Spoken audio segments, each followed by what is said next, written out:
another great asset and variation of the chest exercise is the closed grip incline dumbbell chest press. Now what this is gonna do is you're gonna be in your traditional incline position with your bench a little over 45 degrees from the ground.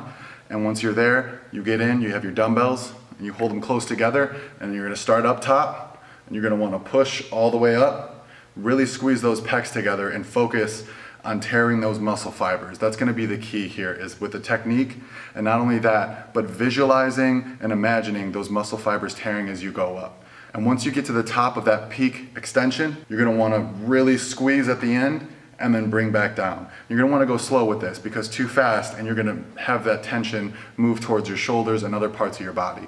The key here is to really focus and isolate on those pectoral muscles. Now, for this exercise, you're gonna wanna really focus on squeezing those dumbbells together and reaching the upper pectoral. To do this, you're gonna wanna pass the dumbbells just a little below your chin and nose and touch the top of your nipple line with the dumbbells.